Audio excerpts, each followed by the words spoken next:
본문은 예수님께서 사도 요한을 통해서 아시아의 7교회에게 보낸 편지 가운데 마지막 교회인 라오디게아 교회에 보낸 편지입니다. 이 라오디게아 교회는 7교회 중 유일하게 주님께 전혀 칭찬을 받지 못하고 오로지 책망만 받은 그런 교회입니다. 이 라오디게아라고 하는 도시는 토지가 비옥하고 도로가 발달해서 농업과 상업이 크게 번성했습니다. 또 주변 산지에서 기르는 이 몇 양의 검은 양털로 옷감을 짜는 이 섬유 산업도 크게 발달한 도시였습니다. 10km 정도 떨어진 히에라폴리스 온천 계곡을 따라서 이 온천이 계곡을 따라서 라오디게아까지 흐르고 있었기 때문에 경관이 굉장히 아름다워서 또 유흥과 휴양의 도시로도 유명했습니다. 또한 이 라오디게아에는 의과 대학이 있었는데 거기에서 생산하는 이 안약과 귀에 바르는 연고는 당시 명약으로 알려져 있었습니다.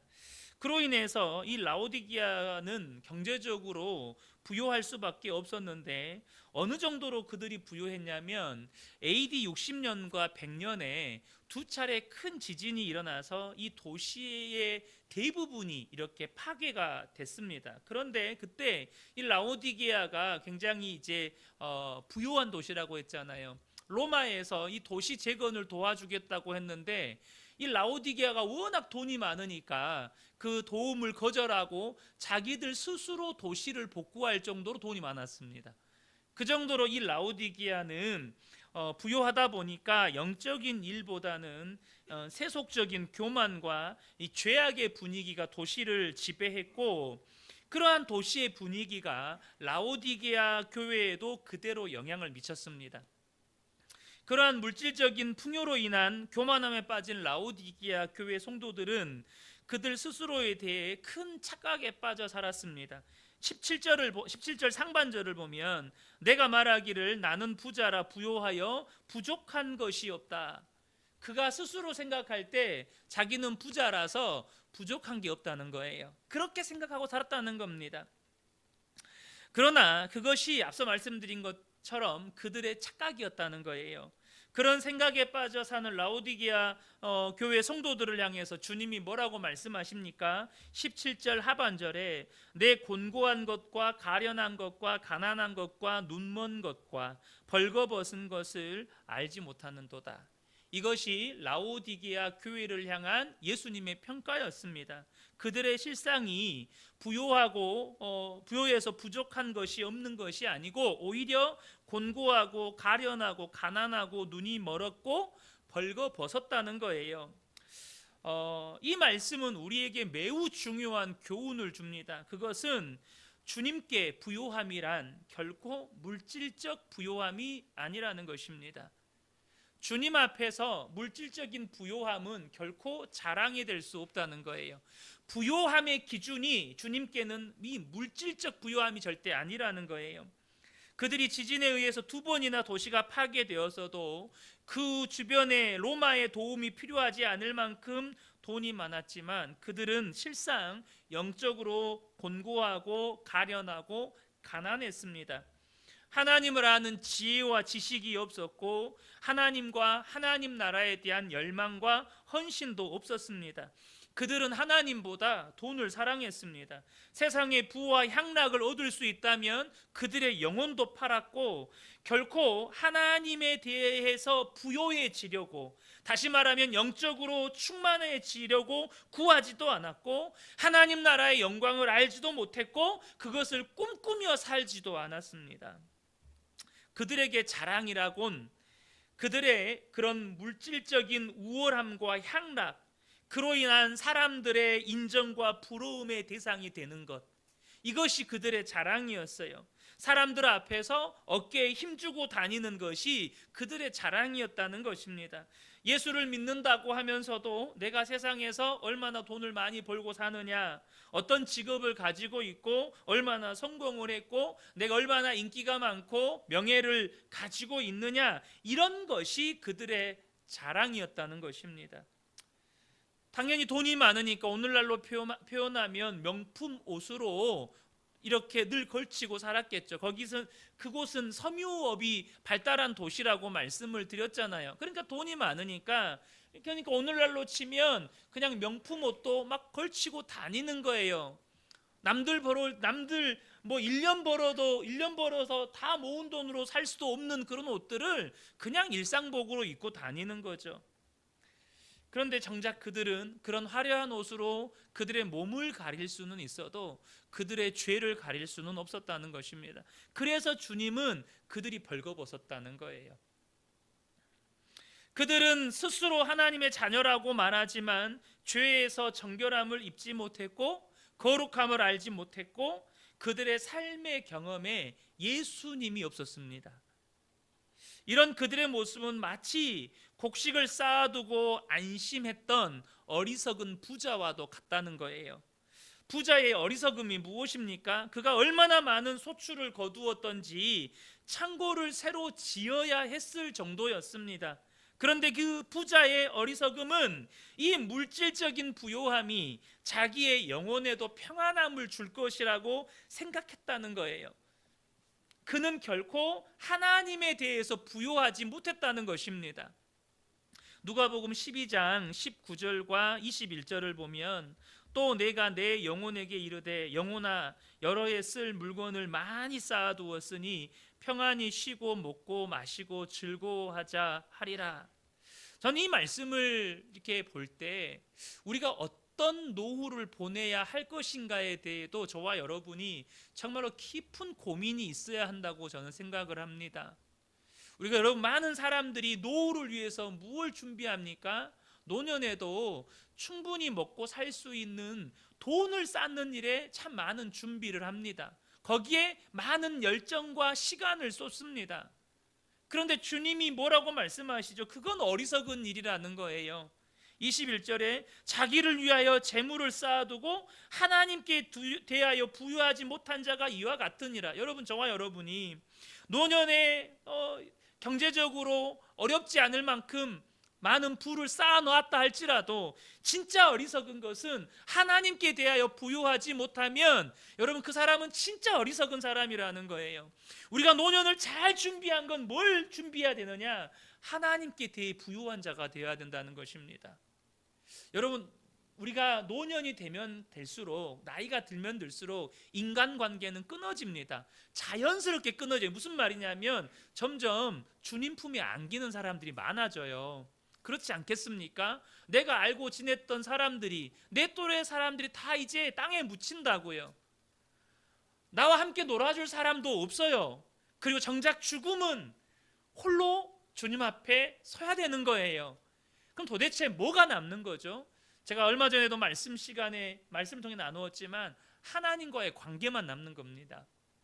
최후의 노후 준비는 하나님에 대해서 부요한 자가 되는 거예요. 그런데 라오디게아 교회가 그렇게 곤고하고 가련하고 가난하고 눈멀고 벌거벗었다는 거예요. 그런데 여기서 또 한 가지는 그렇게 하나님에 대해서 부유하지 못한 것보다 더 안타까운 일이 있었어요. 그건 뭐냐면 그런 그들 자신의 영적인 실상에 대해서 알지 못했다는 거예요. 주님도 말씀하시기를 알지 못하는도다 이렇게 말씀하시는 거 17절 하반절에 보면 벌거벗은 것을 알지 못한다는 거예요. 그들 스스로가 돈이 많고 부자니까 나는 부유해서 부족함이 없다라고 생각하지만 영적으로 그렇게 가난하고 공고하고 가련하고 벌거벗었고 눈먼 것을 그들 스스로가 모른다는 것입니다. 환자의 심각성은요, 그 병 자체보다 환자가 자신의 상태를 잘 알지 못하고 진단을 받아도 그 결과를 인정하지 않을 때 드러나는 거예요. 왜 그렇습니까? 내가 인정하지 않고 받아들이지 않으면 치료를 시도조차 못하는 거예요. 제가 지난주 금요일에 청년 시절에 함께 신앙생활을 했던 자매님이 이렇게 소천을 하셔서 장례식장에 다녀왔습니다. 자궁 근종이 있었는데 오랫동안 그것을 방치해서 병을 키워서 결국에는 육종암이 되었고 너무 짧은 시간에 온몸에 퍼져가지고 제대로 치료도 받지 못하고 그렇게 세상을 떠났습니다. 그런데 사연을 들어보니까 너무너무 안타까운 것이 이분에게도 그럴 만한 치유를 이렇게 주변 사람들에게 자신의 상태를 알리고 적극적으로 치료를 해야 되는데 그렇게 하지 못한 개인적인 아픔과 사연들이 있었지만, 만약에 그때 주변의 권유를 받아들여서 자신의 상태를 잘 직시했다면 더 빨리 치료를 할 수 있었을 텐데, 아니면 정말로 작은 군종이었을 때 그냥 겁내지 않고 제거 수술을 했다면 이런 상황까지 오지 않았을 텐데 하는 너무 안타까운 마음이 들더라고요. 물론 하나님 품에 안겼으니 그것만으로도 감사한 일이죠. 감사한 일인데 제때 치료의 시기를 놓쳐버린 그 모습이, 주변에 누가 보호자가 없어서 이 치료의 시기를 놓쳐버린 그 모습이 너무 안타까운 거예요. 저는 오늘 이렇게 올해 여름 말씀 기도회를 시작하면서 첫 말씀이 왜 하필 라오디게아 교회를 말씀하시는 걸까? 주님께 칭찬만 받은 이게 빌라델비아 교회나 버가모 교회나 이런 교회를 말씀해 주시면, 첫 시작으로 스타트를 끊어 주시면 참 좋았을 텐데, 칭찬 한마디 받지 못하고 책망만 받은 이 라오디게아 교회를 시작으로 여름 말씀 기도회를 시작하게 하시는 걸까? 사실 제 의도가 아니거든요. 제가 계획한 일이 전혀 아닙니다. 그런데 오늘 주님의 이 라오디게아 교회를 향한 주님의 말씀처럼 우리의 영적인 상태가 하나님에 대해서 지금 부요하지 못한 것은 아닐까? 영적으로 곤고하고 가련하고 가난하고 눈멀고 벌거벗은 상태에 있는 것은 아닐까? 더 심각한 것은 나 자신의 이 영적인 상태, 영적인 실상에 대해서 나 스스로가 지금 알지 못하는 성도들이 계시지는 않을까라는 생각이 드는 거예요. 여러분 어떻습니까? 여러분은 여러분의 영적인 상태가, 여러분의 내면의 상태가 어떻다고 생각을 하십니까? 여러분은 여러분의 내면의 상태에 대해서 지금 정확하게 직면하고 직시하고 계신가요?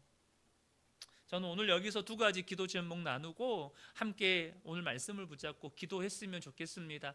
첫 번째 기도 제목인데요, 주선 자막을 좀 넘겨주시겠습니까? 우리 이 기도 제목 같이 소리내어서 읽었으면 좋겠습니다. 함께 읽겠습니다. 주님께 부요함이란 결코 물질적인 부요함이 아님을 알매도 불구하고 여전히 세상에서는 부요하기를 바라고 하나님에 대하여 부요하기를 바라는 소망이 없는 우리 안에 이 밤에 성령의 꾸짖음이 들리게 하시고 다시금 영적으로 충만해지기를 바라는 갈망이 일어나게 하소서. 첫 번째 기도 제목입니다. 여러분 어떻습니까? 여러분 안에 세상에서 부요해지기를 바라는 갈망보다 하나님에 대하여 부요해지기를 바라는 갈망이 더 크신가요? 그렇지 못하다면 우리는 영적으로 지금 굉장히 병들어 있는 상태입니다. 굉장히 병들어 있는 거예요. 왜요? 여전히 예수를 믿지만 진짜를 모르는 거예요. 진리를 아직도 잘 모르는 거예요. 주사님 음악 좀 찬양 틀어주시고 우리 이 시간 이 첫 번째 기도 제목 붙들고 우리 주여 한번 크게 외치고 통성으로 기도하겠습니다. 주여! 하나님 아버지, 이 시간에 우리에게 은혜를 베풀어 주시기를 간절히 소망합니다. 하나님, 우리가 그동안에 그렇게 말씀을 듣고 배워서 주님께 부요함이라는 것은 결코 물질적인 부요함이 아니고 하나님에 대한 부요함인 것을, 영적인 충만함인 것을 알매도 불구하고 여전히 하나님 아버지 우리는 세상에서 부요하기를 바라면서 하나님에 대해서 부요하기를 바라는 그 소망이 없는, 여전히 우리 안에 이 미지근한 영적인 상태에 대한 하나님 이 밤에 성령님의 꾸짖음이 하나님 들려지게 하여 주시고, 주님 이 밤에 다시금 우리 안에 정말 하나님에 대하여서 부요하기를 바라는 갈망이 새롭게 일어나게 하여 주십시오. 하나님 다시금 성령 충만하여지고 영적으로 충만하여지고 정말로 말씀 붙잡고 오직 말씀에 순종하는 살아가는 간절한 소망이 다시금 우리 안에 밤에 갈망이 불일 듯이 일어나게 하여 주셔서 하나님 그 갈망을 가지고 하나님 아버지 진리 6일 동안에 말씀 기도의 자리에 나아갈 수 있도록 하나님 아버지 우리에게 은혜를 베풀어 주시옵소서. 이곳에 함께 예배한 우리 모든 성도들의 심령에 하나님을 향한 영적인 갈망을 하나님 새롭게 하여 주시옵소서. 이 시간 두 번째 기도 제목입니다. 우리 기도 제목 한 목소리로 함께 읽겠습니다. 나의 영적인 실상을 바르게 보고 진단할 수 있는 믿음의 눈을 열어주소서. 그러므로 성령께서 우리의 영적인 문제를 말씀하실 때 즉시 다윗과 같이 인정하며 주님께 엎드리게 하시고 하나님께 대하여 부요한 자로 하나님의 나라와 의를 위하여 사는 자로 다시 일어서게 하소서. 아멘. 자, 우리 이 시간이 두 번째 기도 제목입니다.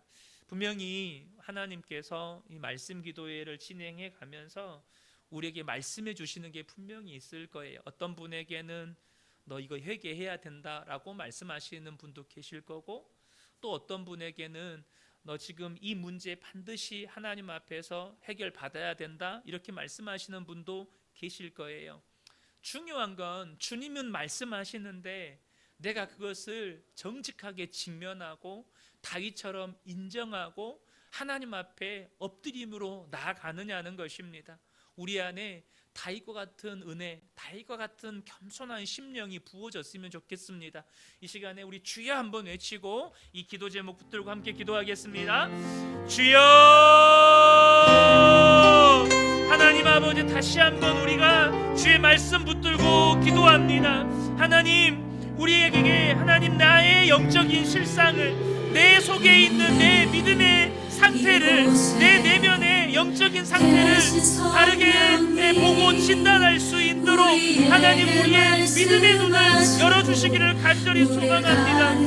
성령께서 우리의 마음을 꾸짖고 성령께서 우리의 내면의 문제에 대해서 하나님 꾸짖으실 때 주님 다윗과 같은 심령을 우리에게 허락하여 주셔서 하나님 그 말씀 앞에 우리가 겸손함과 정직함으로 반응할 수 있도록 은혜를 베풀어 주십시오.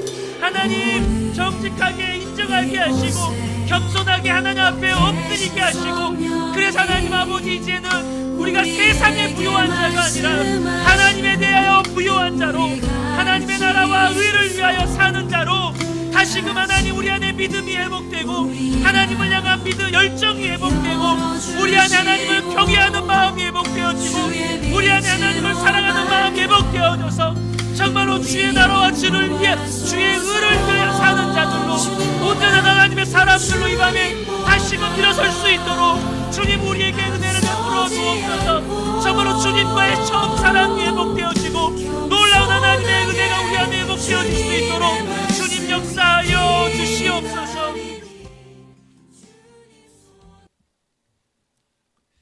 계속해서 말씀을 나누기를 원하는데요. 이 라오디게아는요 지역적으로 물의 문제가 있었습니다. 인근에 아까 좀 전에 말씀드렸던 히에라폴리스라고 하는 지역에서 이 온천은 뜨거운 물이잖아요. 그래서 온천은 기본적으로 치유에 많은 유익이 있는 물이죠. 피부라든지 뭐 이런 치유에 유익한 물이었고, 이 옆에 또 다른 옆에 있는 골로세라는 도시에서는 차가운 물이 나왔는데 이 차가운 물은 사람을 신선하게 생기를 주었습니다. 그러나 라오디게아 물은 이 양쪽에서 흘러나오는 물이 서로가 합쳐져서 미지근한 물을 이루었습니다. 그러다 보니 마실 때 불쾌감을 주는, 미지근하니까 불쾌감을 주는 그런 물이었습니다. 그런데 라오디게아 교회의 영적인 상태가 딱 이 물과 같았다는 것입니다. 그들의 영적 상태가 미지근했다는 거예요. 근데 여러분, 미지근한 것도 괜찮은 거 아닙니까? 그나마 차가운 것보다 나은 거 아닙니까? 여러분 그렇게 생각하시면 안 됩니다.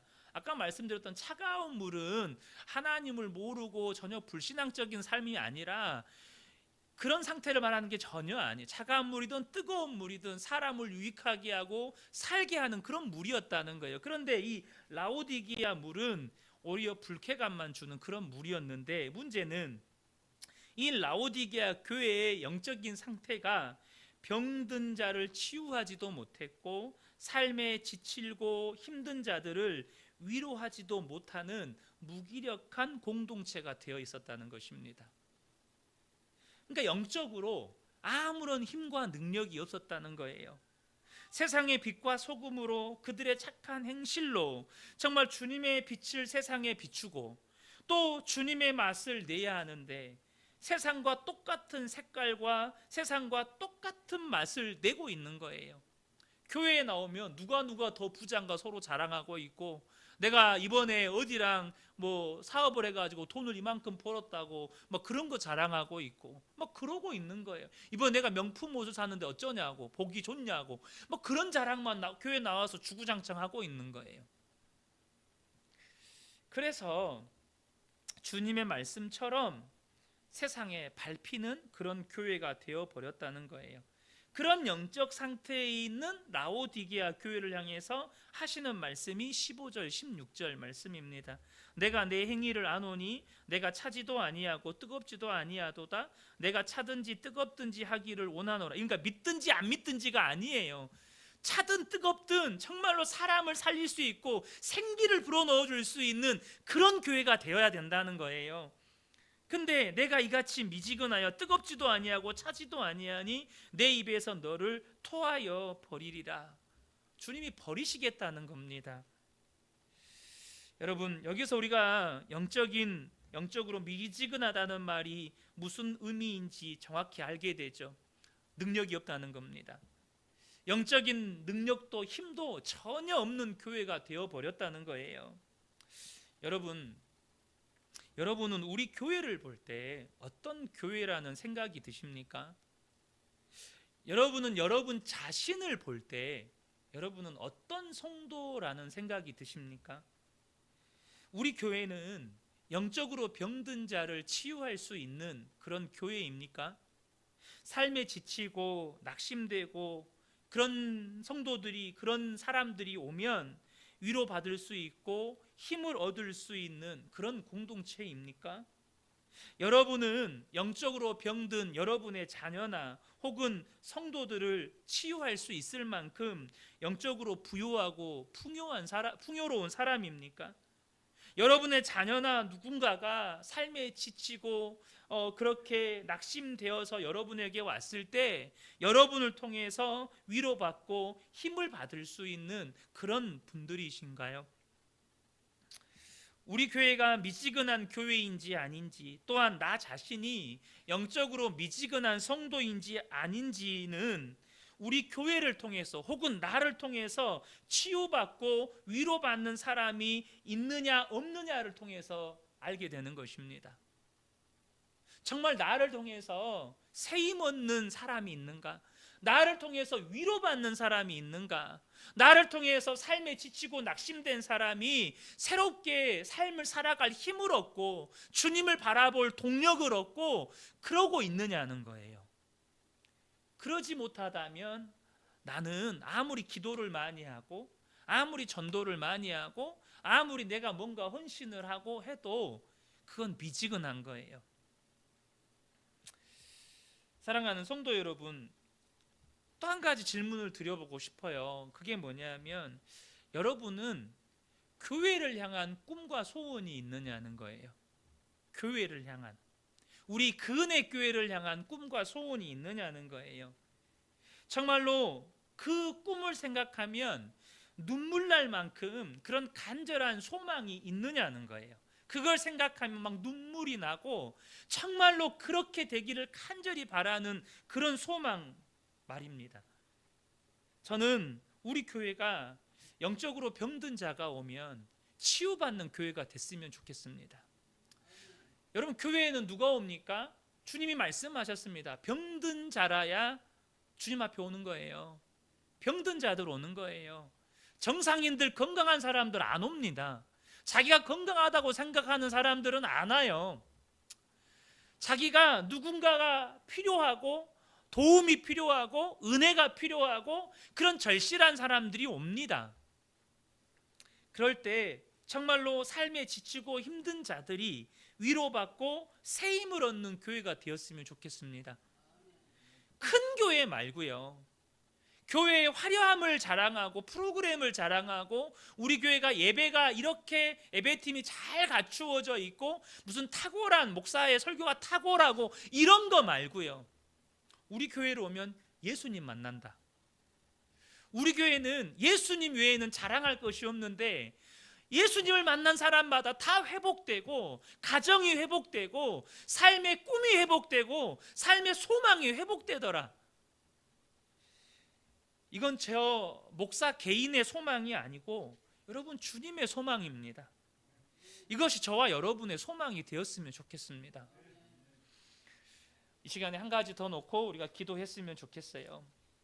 이것은 교회를 향한 기도 제목이기도 하지만 우리 성도님 개인을 위한 기도 제목이기도 했으면 좋겠습니다.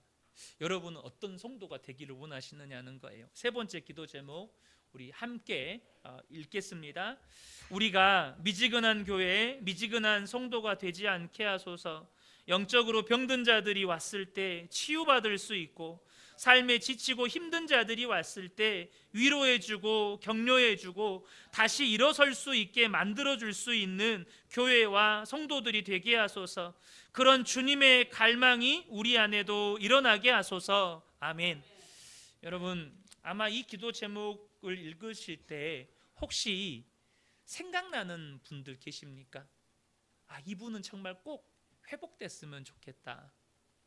이분은 꼭 다시 일어섰으면 좋겠다. 혹시 여러분 생각나는 분 안 계십니까? 이 시간에 이 기도 제목 가지고도 기도하지만 혹시 여러분 지금 이 기도 제목을 함께 읽으실 때 정말 위로를 받았으면 좋겠고 새 힘을 얻었으면 좋겠고 다시 일어섰으면 좋겠는 누군가가 생각이 난다면 그분을 놓고도 여러분들이 꼭 기도해 주시면 좋겠습니다. 우리 세 번째 기도 제목 우리 주여 한번 크게 외치고 통성으로 기도하겠습니다. 주여, 하나님 아버지, 이 시간에 간절한 소원을 가지고 주님 앞에 나아갑니다. 하나님, 우리 그은혜 교회가 절대 미지근한 교회 되지 않게 하여 주십시오. 하나님, 제가 절대 미지근한 목사 되지 않게 하여 주십시오. 하나님, 우리 그은혜 교회 성도들이 절대로 미지근한 성도들 되지 않게 하여 주십시오. 영적으로 힘과 능력이 없는 그런 교회, 그런 목사, 그런 성도 되지 않게 하여 주십시오. 영적으로 병든 자들이 왔을 때 하나님, 우리를 통해서 치유받을 수 있고 삶에 지치고 힘든 자들이 왔을 때 위로해주고 격려해주고 다시 일어설 수 있도록 만들어줄 수 있는 하나님, 그런 교회요, 하나님, 제가 그런 목사요, 하나님, 우리 은혜교회 성도들이 그런 성도들이 되게 하여 주십시오. 하나님, 우리 교회를 향한 주님의 갈망이 나의 갈망 되게 하여 주십시오. 정말 하나님 아버지, 병든 자들이 치유하고 있는 교회, 하나님, 삶의 지치고 당신의 자들이 위로받고 힘을 교회, 하나님, 그런 간절한 갈망과 소원이 하나님 우리 안에 원하게 하셔서 우리 한 사람한 사람이 그런 하나님 아버지 교회의 문제로 세움받을 수 있도록 주님 역사하여 주십시오. 주님, 그렇게 우리가 말씀의 온전히 순종함으로 나아갈 수 있도록 하나님 아버지 역사하여 주시옵소서.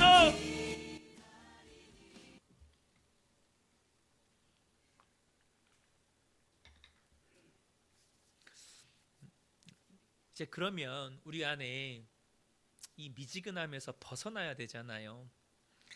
이 영적인 미지근한 상태에서 어떻게 벗어날 수 있는가에 대한 부분에 대한 이야기를 나누려고 합니다.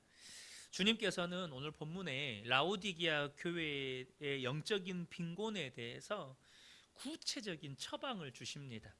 18절을 보겠습니다. 내가 너를 권하노니 내게서 불로 연단한 금을 사서 부요하게 하고 흰옷을 사서 입어 벌거벗은 수치를 보이지 않게 하고 안약을 사서 눈에 발라 보게 하라. 자, 여기 보시면 불로 연단한 금을 사서 부요하게 되고 진짜 영적으로 부요하게 되라는 거예요. 세상의 물질적으로 부요해지지 말고 불로 연단한 금을 사서 하나님에 대해 부요한 자가 되라는 거예요. 두 번째는 흰옷을 사서 입어서 더 이상 벌거벗은 수치를 보이지 않게 하라는 거예요. 세 번째는 안약을 사서 눈에 발라서 보게 하라는 거예요. 이 세 가지를 말씀하셨는데 간략하게만 이 부분에 대한 설명을 드리도록 하겠습니다. 어떻게 우리가 하나님에 대해 부유한 자가 될 수 있습니까? 보니까 불로 연단한 금을 사라는 거예요. 이 불로 연단한 금은 뭐냐면 불로 연단해서 불순물이 없는 금, 그러니까 가장 소중한 것을 의미합니다. 그것은 곧 믿음과 우리 신앙의 핵심인 믿음과 사랑을 의미하는 거예요. 다시 말해서 라오디게아 교회 성도들에게는 하나님에 대한 믿음도 이웃에 대한 사랑도 없었다는 것입니다. 하나님에 대한 믿음도 없고 이웃에 대한 사랑도 없다는 거예요. 여러분, 이 믿음과 사랑은 분리할 수가 없는데 믿음이 중요한 이유는 오직 구원은 믿음으로 받기 때문입니다. 그래서 믿음은 성도의 삶에 있어서 절대 뗄 수 없는, 떼낼 수가 없는 거예요. 그래서 믿음은 너무너무 중요합니다. 그런데 내가 예수를 믿어서 구원받았다는 증거는 무엇입니까? 바로 이웃을 사랑하는 것입니다. 그래서 믿음과 사랑은 뗄래야 뗄 수가 없는 거예요. 사탄은 이 믿음과 사랑이 얼마나 중요한지를 알기 때문에 우리 마음에서 이것을 빼앗아 가기 위해서 끊임없이 우리의 안에 하나님에 대한 의심, 하나님에 대한 불신을 집어넣고 이기심을 불어넣습니다. 자기만 사랑하라는 거예요. 하나님의 선하심을 의심하라는 거예요. 그래서 지금 예수님은 불로 연단한 금, 너희가 믿음과 사랑으로 하나님에 대해서 부유한 자가 되라는 거예요. 첫 번째. 두 번째는 흰 옷을 입어서 너희의 수치를 가리라는 거죠. 흰 옷은 예수 그리스도를 믿을 때 우리에게 입혀주시는 의의 옷을 말하는 것입니다. 이 그리스도의 의를 입는다는 것은 자신을 의지하지 말고 오직 예수 그리스도께 온전히 복종하는 것을 의미합니다. 지금 이 라오디게아 교회 성도들은요, 자신들이 이룩한 부요함을 의지했어요. 그것이 자신들의 영혼도 평안하게 할 거라고 생각했어요. 그거 다 내려놓으라는 거예요. 오직 예수 그리스도, 너희들의 수고와 노력으로 화려하게 치장한 것으로 옷 입지 말고 오직 예수 그리스도로 말미암은 의의 옷을 입으라는 것입니다. 라오디게아 교회 성도들은 그들이 이룩한 물질적인 부요함으로 인해서 그 부요함을 힘입어서 지은 화려한 예배당, 그리고 그들의 고급스러운 옷이 그들의 죄와 수치까지 가려준다고 여겼는지 몰라요. 아니, 분명히 그랬을 거예요. 왜냐하면 주님이 오늘 본문에 보면 더 이상 자기 의로 옷 입지 말고 흰 옷을 입으라는 거예요. 예수 그리스도의 의로 옷을 입으라는 거예요. 그러니까 그들은 자기의 의로 옷 입고 살았다는 거예요. 사랑하는 성도 여러분, 우리를 거룩하게 하고 의롭게 하시는 분은 오직 예수 그리스도밖에 없는 거예요. 우리의 어떠함도 우리를 의롭게 하지 못하고 우리의 어떤 수고도 우리를 구원하지 못합니다. 세 번째, 언약은 죄를 죄로, 의를 의로 분별할 수 있고 하나님이 행하시는 일을 볼 수 있는 영적인 분별력, 영적인 이해력을 말합니다. 우리는 하나님의 말씀과 성령의 역사를 통해서 의로움과 의롭지 못함, 죄를 분별하고 하나님이 역사하시는 것에 대해서 분별할 수가 있는 거예요. 그러므로 우리가 끊임없이 눈에다가 언약을 발라야 돼. 어떻게 발라요? 말씀을 가까이 하는 거예요. 성령님의 도우심을 구하는 거예요. 우리의 눈을 열어주시도록 말씀을 깨달아 알게 해달라고 구할 때 그렇게 우리 안에 영적인 분별력과 이해력을 주시는 거예요. 여러분, 여러분의 삶에 하나님이 일하시는 것을 보기를 원하시지 않습니까? 여러분의 삶에 무엇이 하나님의 뜻인지, 무엇이 하나님이 원하시지 않는 것인지 알기를 원하지 않습니까? 그렇다면 말씀을 가까이 하셔야 합니다. 기도의 자리로 나아가 성령님께 구하셔야 합니다. 기도도 없고 말씀도 없는데 어떻게 하나님의 뜻을 알고 어떻게 하나님의 뜻을 분별하고 어떻게 우리의 삶에 하나님이 하시는 일을 깨달을 수가 있겠어요?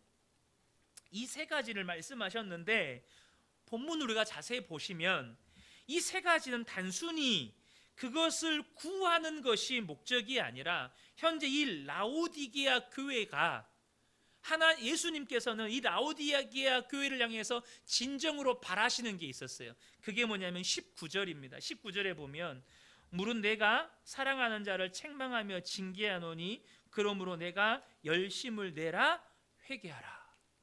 지금 라오디게아 교회를 향해서 왜 주님이 불로 연단한 금을 사서 부유한 자가 되고 또 흰옷을 사서 벌거벗은 수치를 가리고 왜 안약을 사서 눈에 발라 보게 하라고 말씀하셨냐면 회개하라고. 여러분, 회개는 아무나 하는 게 아닙니다. 회개는요, 믿음이 있어야 하는 겁니다. 회개는요, 내가 그리스도로 옷 입어야 할 수 있는 겁니다. 회개는요, 내 안에 영적인 분별력이 있어야 할 수 있는 겁니다. 본문에 주님은 사랑하는 자를 책망하여 징계하시나니 믿음과 사랑을 가지고 의의 옷을 입고 영적인 분별력을 가져서 참된 회개로 나아가라는 거예요. 그런데 또 본문이요, 계속 우리가 20절을 보면 주님이 원하시는 참된 회개가 무엇인지를 우리에게 또 알려줘요. 20절 너무 유명한 말씀이죠. 우리 한 목소리로 읽겠습니다. 시작. 볼지어다 내가 문 밖에 서서 두드리노니 누구든지 내 음성을 듣고 문을 열면 내가 그에게로 들어가 그와 더불어 먹고 그는 나와 더불어 먹으리라. 여러분, 참된 회개는요, 지난날의 죄를 뉘우치는 것만이 절대 아닙니다. 그것은 주님과 함께, 예수님과 함께 식탁에 앉아 음식을 먹는 것처럼 우리가 진정으로 예수님께 마음을 열어서 친밀하고 인격적인 교제의 자리로 나아가는 것이 회개의 완성입니다. 여러분, 절대 회개는 지난날의 죄를 뉘우치는 것에서 끝나지 않아요. 예수님을 다시 나의 삶의 중심으로 그분이 계셔야 할 자리로 모셔서 날마다 그분과 친밀하게 교제하면서 그분의 인도하심을 따라 살아가는 것이 진정한 회개의 자리로 나아가는 것입니다. 여러분, 주님과 교제가 없는 사람은요, 종교 생활에서 벗어날 수가 없습니다. 주님과 교제가 없는 사람은요, 절대 하나님이 기뻐하시는 삶을 살 수가 없습니다. 주님은 우리가 마음 없는 종교인이 되기를 원하지 않는다는 것입니다. 회개 이야기가 나와서 더 나누는 말씀인데, 오늘날 현대 교회가 가진 심각한, 저는 이것이 가장 심각한 문제라고 생각을 해요. 그게 뭐냐면 죄에 대해서 너무나 무감각하고 무지하다는 것입니다. 저는 이것이 현대 교회가 가지고 있는 가장 심각한 문제라고 봅니다. 1차적인 문제는 목회자의 설교의 약화에 있다고 봐요. 설교의 깊이가 너무나도 얕고 너무나도 가볍습니다. 삶으로 녹아진 말씀이 아니고 지식 전달에 그쳐버리고, 무엇보다 목회자 자신이 죄와의 처절한 싸움이 없고 죄와 타협하다 보니 죄에 대해서 깊이 있게 다루지를 못하는 겁니다. 왜요? 자신의 삶에 죄와의 처절한 싸움이 없고 자신의 삶에 하나님의 말씀대로 죄와의 싸움에서 승리한 것을 경험해 보지 못하니까 그 죄의 문제에 대해서 성도들에게 실제적으로 다뤄주지를 못하는 거예요. 삶의 처절한 고뇌와 믿음의 싸움이 빠진 설교는 너무나도 얕고 가벼운 설교로 이어질 수밖에 없고, 그런 말씀을 먹고 자란 성도들은 자연스럽게 죄에 대해서 너무나도 무지하고 무감각해질 수밖에 없다는 겁니다. 언젠가 말씀을 나누면서 죄의 문제가 얼마나 심각한지에 대해서 이야기할 때, 아담 한 사람의 죄 때문에 모든 인류가 죄인이 되었고 사망의 저주 아래 놓이게 되었습니다. 한 사람의 죄입니다. 한 사람의 죄. 아담 한 사람의 죄가 모든 인류를 죄인 만들었습니다. 여러분 한 사람의 죄가 여러분의 가정을 죄로 오염시킨다는 걸 아셔야 합니다. 나 한 사람의 죄가 우리 교회의 공동체를 오염시킨다는 사실을 아셔야 합니다. 죄는 그렇게 무섭습니다. 죄가 또 무서운 건 죄는 안 끊어진다는 거예요. 예수 그리스도의 십자가의 보혈이 없이는 절대 죄는 안 끊어진다는 거예요. 죄의 문제가 해결이 안 됩니다. 오죽했으면 독생자 예수님이 죽으셔야만 죄의 문제가 해결이 돼요. 근데 여러분, 주님이 승리하셨다고 내 삶의 죄와의 싸움에서 승리가 보장된 게 아닙니다. 내가 죄와 싸우지 않으면, 그 예수 이름 붙잡고 죄와 삶 속에서 처절하게 싸우지 않으면 나는 승리를 맛볼 수 없는 것입니다. 제가 말씀드렸잖아요. 죄를 반복하면 어떻게 돼요? 죄가요, 내 인격과 하나가 됩니다. 죄가 반복이 되면 습관이 되고, 그 습관은 어느덧, 그 습관화된 죄는 내 인격과 연합이 돼요.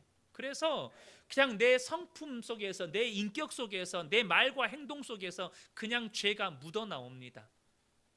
그리고 그 죄가 내가 자녀들에게 가르치지도 않았는데 자녀들이 그대로 물려받습니다.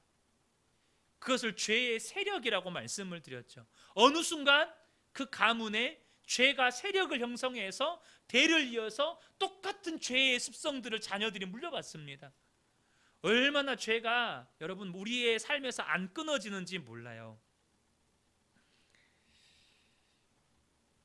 그래서 여러분, 죄는요 완전히 끊어지고 죄에 대해서 승리할 때까지 처절하게 싸우셔야 되는 거예요. 여러분, 이 죄와의 싸움이 얼마나 중요하냐면, 이런 비유로 말씀을 드릴게요. 죄와 싸움이 없는 상태를 물로 비유하면 흙탕물이에요. 흙탕물. 근데 죄와 싸우고 때로는 넘어지면 회개하고 또 죄와 싸우고, 그러면 점점 그 물이 정화가 돼요. 다시 말하면 우리의 마음이 죄에서 깨끗해져요. 여러분, 깨끗한 물은요 바닥이 잘 보입니다. 깨끗한 물은 바닥이 잘 보여요. 다시 말하면 죄가 잘 보입니다. 죄를 잘 보게 돼요. 깨끗한 물에 죄가 있는 것을 잘 허용이 안 돼요. 다시 말하면 죄와 싸우는 것이 익숙해진 사람은요 자신의 삶에 죄가 들어오는 것을 잘 발견하게 되고 그것을 잘 처리하게 됩니다. 왜요? 마음이 깨끗하거든요. 근데 죄와 싸우지를 않아요. 내 마음이 너무나 혼탁해요. 그러면 뭐가 죄인지 구분도 안 돼요. 보이지도 않아요. 싸울 생각도 안 해요. 사랑하는 성도 여러분, 이곳에 모인 분들 가운데 완전하다고 온전하다고 말할 수 있는 사람이 누가 있겠습니까? 그렇지 않습니까? 히브리서 4장 12절 13절 말씀을 보겠습니다.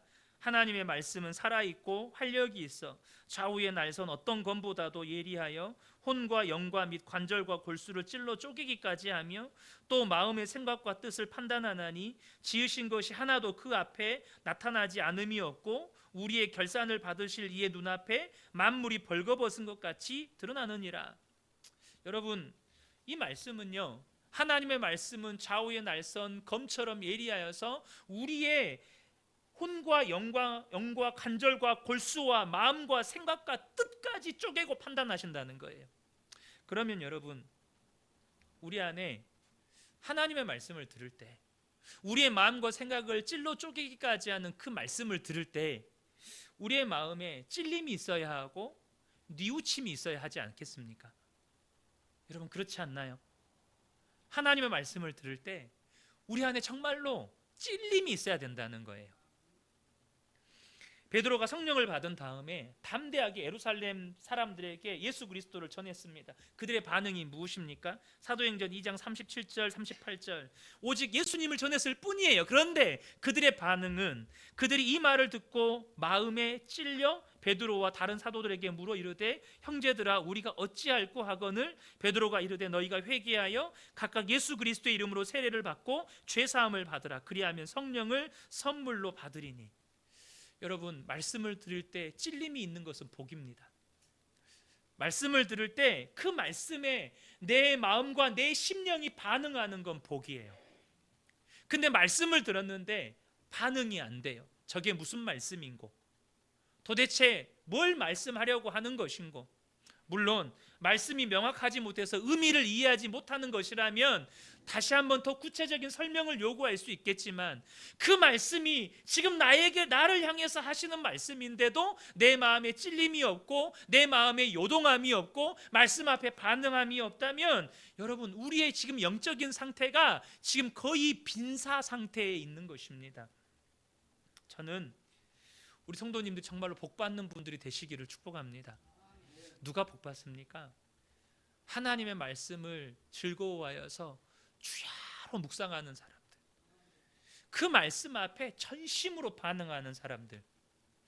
오늘 하나님의 말씀 앞에 지금 주님은 지금 우리에게 너 미지근한 신앙을 벗어버려야 돼, 이건 말씀하고 계십니다. 너희 안에 미지근한 신앙을 다 벗어버려야 돼. 우리 안에 미지근함이 있어요. 저부터 미지근함이 있어요. 여러분 그렇지 않습니까?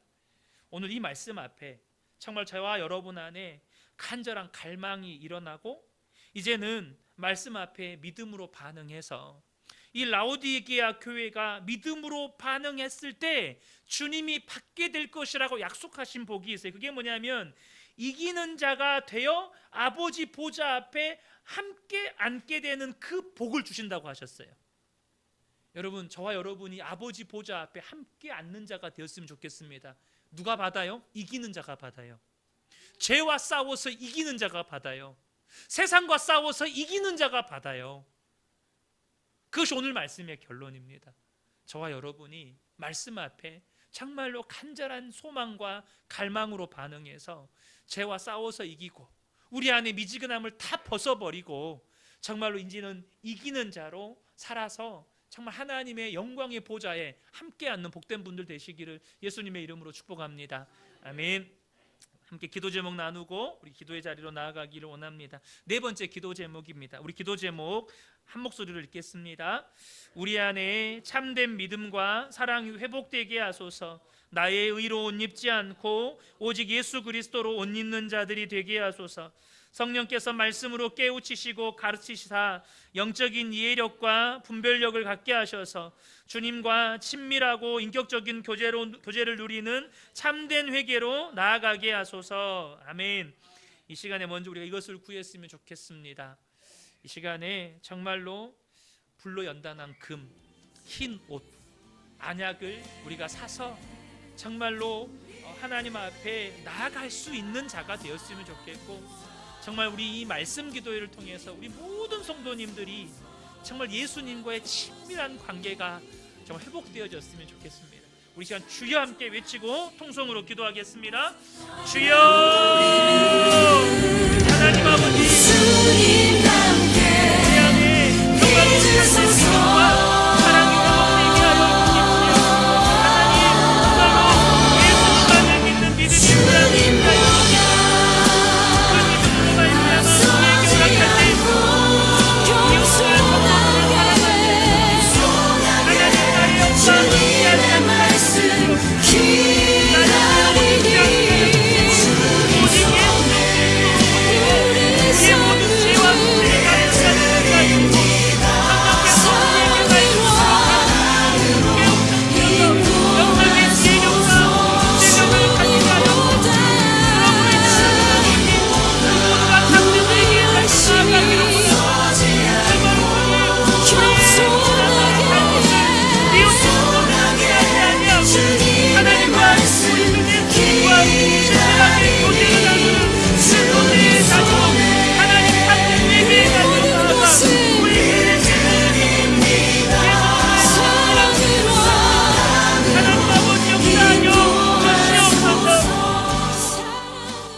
다섯 번째 마지막 기도 제목인데요.